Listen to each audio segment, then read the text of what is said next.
one. Say and spell your first and last names for me. Lindsay Ashford, Lindsay Ashford. And where do you call home? Do you have a home these days, or? The closest to home I've got is Prague. That's where I spent the most time and most friends. How have you wound up just traveling from place to place the past 2 years? You've been south of France, you've been through Latin America, at least 3 countries in the past 2 months. How did you get to that point? I've always had the wanderlust. I love to travel, see new people, new cultures, new food. And now I've got the opportunity to travel a bit, so taking advantage of it. You said earlier you were in Palo Alto just last winter, but you hated it. What don't you like about living in the States? Nearly everything. The commercialism, the inability to escape all the advertising, the mentality of the people, the huge tanks that people drive around on the streets. It just seems like a very wasteful society to me. Do you have any problems with the way the American society views a self-described pedophile? That's universal, so I don't hold anything against America per se just because of that, because I'll experience the same thing in France, Germany, Great Britain, wherever else. What have you experienced? And do you make it known publicly that you are a pedophile when you go to these various places? I don't wear a sign around, but when I get to know people, I reveal myself to them. And how are you accepted when you reveal yourself as a pedophile? Most of the time, people are tolerant, curious. They ask lots of questions. Very rarely have I been categorically rejected because of it. And it's your goal to, convince people that it's okay for someone to be a pedophile as long as they're not acting on it in a criminal way? That's the immediate goal. One is to show the world that there's a big difference between the child molester stereotype, which people assume is what a pedophile is, and those of us who have chosen not to break the law and chosen not to abuse. Have you been able to convince anybody over to your side? I think that some people have certainly been convinced. In other cases, I've planted the seed. I may not have achieved an outright victory, but it's certainly given people something to think about. The biggest problem I see you up against is the fact that basically every state in the U.S. and every nation in the world has an age of consent law. That's correct. It hangs around 16 in the States. Mexico, it's 12. It's 14 here in Colombia.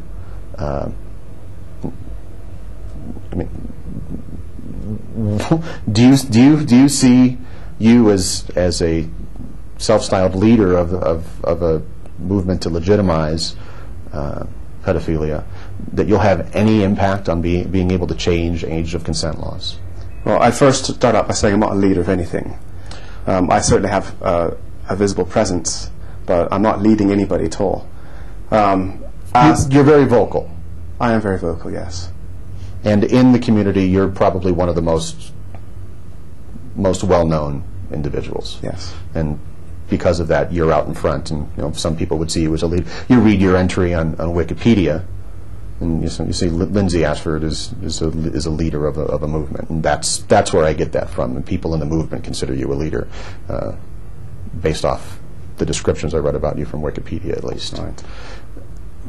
In that position, do you think you'll have any success in getting governments to reconsider age of consent laws?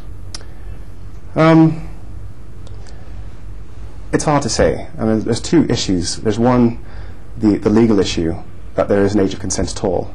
And the second issue, which is probably more important, is whether society views relationships between adults and minors. And in order to effect any kind of change like this, we need to indicate to society that, one, young people are able to make decisions for themselves, and that the laws do not actually prevent any abuse. People who are going to coerce or manipulate young people are going to do it regardless of what the age of consent is. What do you mean young people are able to make decisions for themselves? I mean that... In terms of a sexual relationship? Absolutely. Obviously, how young? Well, it really depends on what the activity is. I use young people to refer to essentially adolescents, so post-pubescent. I think that they're full well capable of making decisions for themselves, full well of the critical thinking capacities that would enable them to do so. The reason that they perhaps are not doing so now, or not able to do so, is because information has been withheld from them. They're taught, if anything, to abstain or given very little information. Parents are often loath to speak about it to them. And so what information they're getting is from less than reliable sources, the mass media, their peers, or other sources like that. Well, some of the sources people get this information from is from churches, from their religious leaders, that sex is something that should be saved until marriage. I would say that the religious groups are not providing objective information. They're providing extremely subjective and biased information based upon their dogma. And I think that's really dangerous, because if you're raised in an environment like that and you're actually kept in the dark about a lot of things, you're not given all of the information needed to make a good decision, then your decision-making process has been hampered. What information does a young person need to make a decision that they're ready to start having sex? Well, the main thing is to understand the way that relationships work, the ability to discern whether the person that they're dealing with is being honest up front, whether they are manipulative, whether they're being a bit shady about something. And if they've been unable to form any kind of relationships, they have no basis upon which to go. They've been able to form it. Well, at 10 or 11 years old, I mean, please give me some numbers. What's this age range that you're speaking of, or that you're personally attracted to? That'd probably be a better piece of information for me. What's the age range that you are personally attracted to? Personally, between 7 and 11. Between 7 years old and 11 years old. Young girls between 7 and 11 That's right. are what you are attracted to. Yes. What about a 7 to 11-year-old girl attracts you? What about it? What about them? Many things. I mean, aesthetically, I just think they're beautiful.